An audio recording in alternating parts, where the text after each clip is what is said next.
ST.net, back from the Super Bowl, back from a respite, ready for pitchers and catchers to report and for the Terps to play some meaningful March basketball. I missed this guy at the Super Bowl. Every time I went by him, he was talking to some other place about some other football-related activities. I can't believe it's been months. This is probably the longest spell in my career that I have not had Jason Cole on. Jason Cole has not been on my program since May the 1st. We have a new quarterback here, Jason. His name's Lamar Jackson. They're getting rid of Joe Flacco. I think you'll tell me that you told me they were going to do all that back in May. Pretty much. You did. I believe you did, yes. Yeah, I mean, but I don't think that was like some inner mysticism pouring out of me, making a prediction like that after they took Lamar Jackson in the first round. So, I mean, look, it was on Flacco to play well, to hold his position. He didn't do that, did he? He played poorly. And he allowed the kid to take over. And the kid showed enough that they're willing to try it. I think he's interesting. He's obviously got to work on his passing ability to read coverages, but everybody knew that coming in, so I don't think there were any surprises. I think what you did see out of the kid is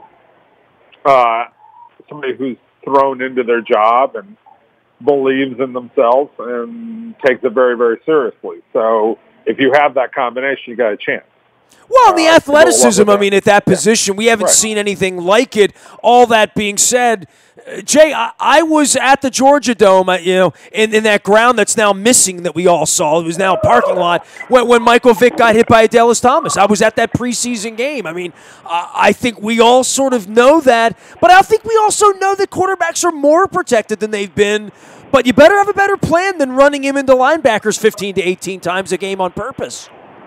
Yeah, I mean, that's not going to work long term. I mean, not unless you only want the kid to play for 4 or 5 years.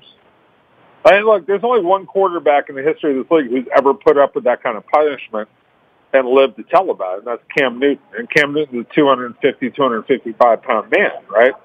So it's just not feasible for somebody to run with the kind of regularity that Lamar Jackson ran last year. So, yeah, I don't think anybody – again, I'm not citing any inner mysticism or unveiling any greater truth about football when I say Lamar Jackson has to run the ball less. Okay? We all know that. So they got to make him into a passer. But I think that the kid earnestly wants to become that and knows that he does have to do that. Jason Cole is our guest. He is with a new outfit. He's at Fansided as the editor-in-chief. I saw him running around promoting all that he's doing. You should follow him on Twitter. I do, in his big football, and it's a year-long Cal Stanford hate-a-thon with Amy Trask. And hi, Amy, at Jason Cole 62 out on Twitter as well.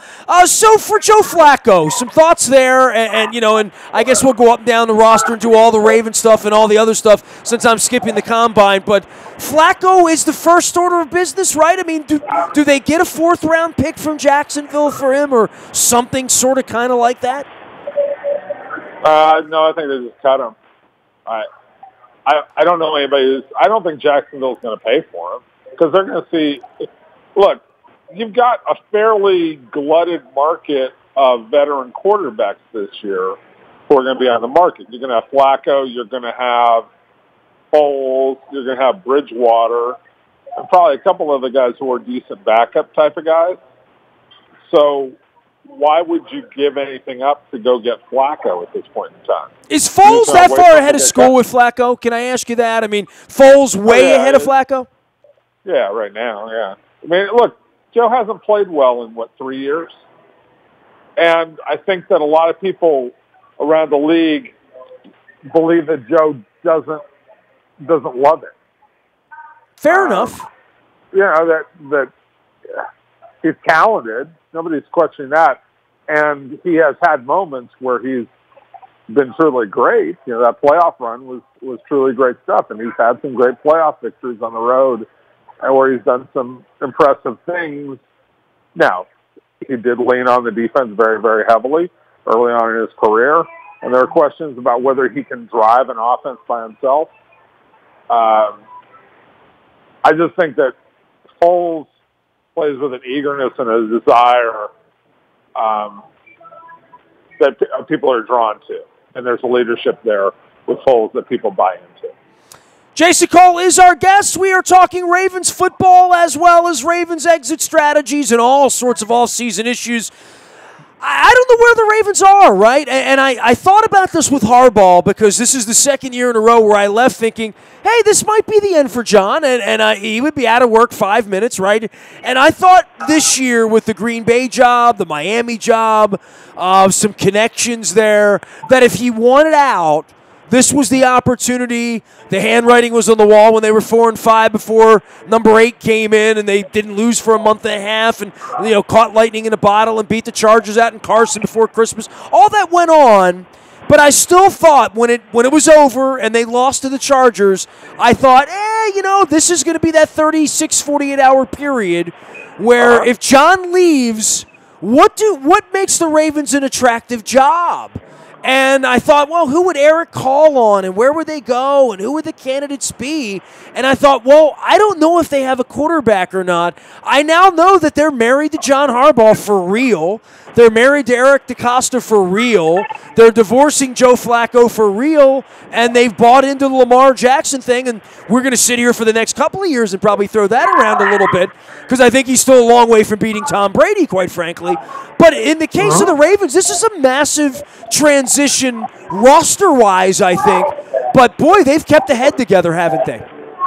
Yeah, and I think that's what makes the team attractive, right? And one of the things that you always look at with a team is the owner cogent?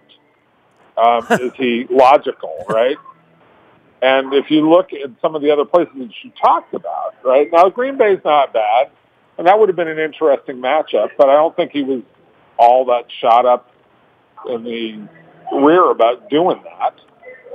I think he wanted to see it work out in Baltimore. And once people started talking about, Denver would be interested, Denver was okay, but they weren't going to pay $12 million, $10 or $11 million a year. That's what John was in line for if he went somewhere else, because he was going to cost him a draft pick and cost a big contract. And really, Miami was never a consideration because, number one, that team's going through a serious rebuild. Number two, people don't trust the owner. And even if he is a Michigan guy. Even if he's a Michigan guy, and even if he's got all the money in the world, they just don't trust him.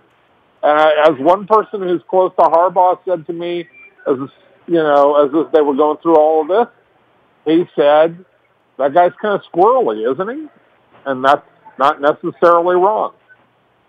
Well, and in the case of the Ravens and what Eric has inherited here and whether Ozzy's going to have a corner down at the end of the hallway and what his role is going to be, all of that's yet to be defined. The owner, for the first time, is not stepping up in front of the media to answer questions.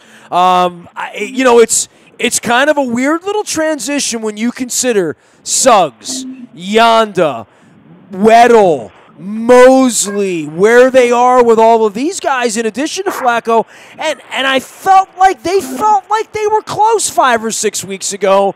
I don't know how close they feel in the offseason when you take the age, the numbers, where they are, who's in the pipeline, who's going to catch the ball, who's going to run the ball, who's going to block for the quarterback. All of that's in question as we go into the funny season right now, right? A little bit. I think that the offensive line is in relatively decent shape. You got Yanda there. You want to know what's going on. But, there are bodies there. Now, Suggs, the clock was going to expire with Suggs at some point in time, right? I thought it was going to be 3 years ago. It's he's willed himself into the Hall of Fame the last 3 or 4 years, right? Maybe. I haven't thought about Suggs that much in terms of the Hall of Fame. My first reaction without looking at the stats is to say, yeah, probably, but I don't know that. I'm not saying yes and I'm not saying no. I say I got to examine the case before we get there, but that's beyond That's 3 years beside the ago it point. was an absolute no. Now it's a maybe, right? Right. Or like Now it's a that. maybe. Right. Yeah. It's a let's talk about it. Let's figure it out. But as for where this team is going at this point in time, look, I still trust in the process and the people that they have in charge there. And again, I trust in the owner. I trust that the owner has a level-headedness about him, that he hires good people and he lets them do their job. Does that make sense? And if you have that, you have an opportunity. Because the most important thing in any team is not the quarterback or the general manager or the coach. It's always the owner. The owner is the one who sets the table for everything to happen. And I like Bisciotti. I like the way he handles and manages that team. You know how I know about that? Because I have NBC Sportsnet from Washington, D.C. on my cable box here, so I'm very, very aware of ownership issues in the corridor. Okay. Well, to your point, places like that, they never figure it out, right? Right. Some places, look, a wise man named Brian Wiedmeyer, God rest his soul, is a long-time executive in this league. He once told me, he goes, the problem with NFL teams is they do not come with owner's manuals. So there's nobody there to tell you how you're supposed to do this. And so a lot of people have to figure it out while they're in the middle of doing it.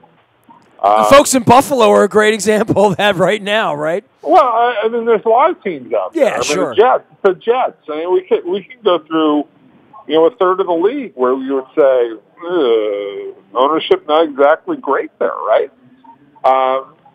And that's legitimate. And again, I think that's the biggest thing. It's hard to overcome bad ownership. It's hard to overcome people who don't know how to make decisions. It's hard to overcome people who don't know, how to stay out of the football operations. I mean, look at, go up the Beltway or down the Beltway to Washington, right? I mean, that place is a mess.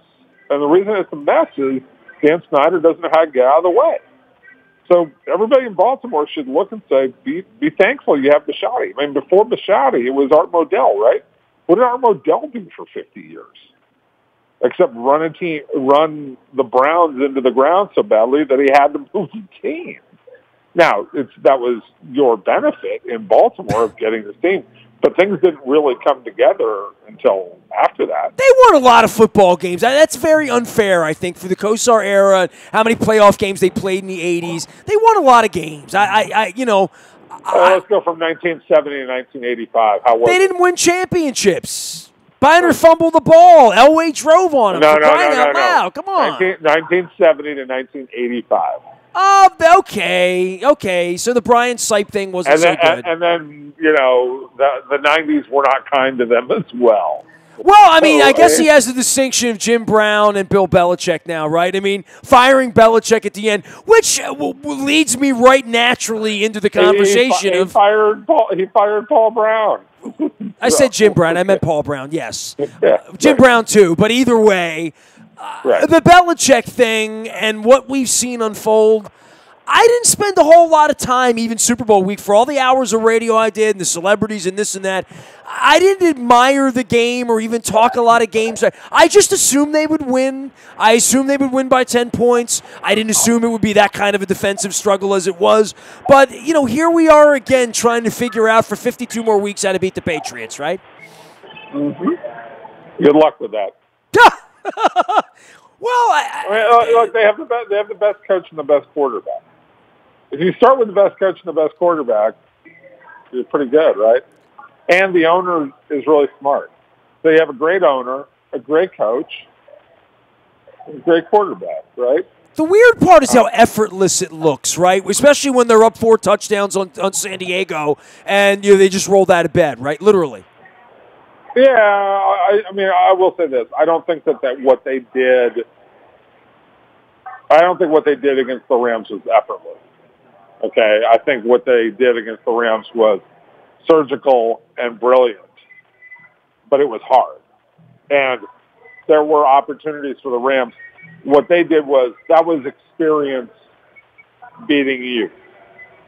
That was, and for all the people who were out there who were like, oh, let's find the next Sean McVay.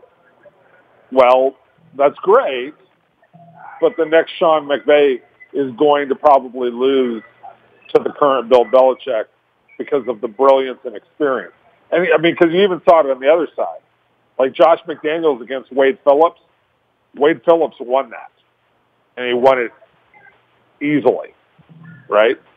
So, you know, I think there's a lot to be said for guys who have been around this league a long time and know what they're doing. And to me, that's what you saw play out in the Super Bowl. Well, the veteran quarterback thing. I mean, when Phillip Rivers came in and sliced up the Ravens and, and Lamar Jackson can't get out of his own way, I say, well, there's a rookie starting his first game, youngest ever quarterback. Why did you think he was going to win a game in January? There's no precedent for that over 50 years. Jason Cole here. He's Jason Cole 6'2" at Fansided now, doing all things football. Last thing for you. Let's fix the game, Jay. Pass interference, review, replay. Where are you with what happened to the New Orleans Saints? Oh, I mean, look, you just do a review, do something, it'll be fine. I mean, look, I don't think this requires, like, this doesn't require an act of Congress, which these days is almost impossible. It requires some tweaking. And, you got a lot of smart people in the NFL. Figure out a way to review it so that you don't have this. But I'm also very strongly of the belief the commissioner of the league should not be interfering with that result, if that makes sense, right? Like, well, all these people are saying, the commissioner's got to do something. No, he doesn't. Because as soon as the commissioner comes in and tries to fix that, everybody who thinks that they got jobbed on a call is going to say, you got to fix it. No. The result is the result, okay? And I feel bad for the Saints. That's bad luck. But I would also say to Saints fans and the coaching staff, I would say, look, you did plenty of things to lose that game, like Taysom Hill for 3 plays. You took the ball out of Drew Brees' hands for 3 plays. Bad on you. You didn't run the ball on first down and force them to use the last timeout. Bad on you.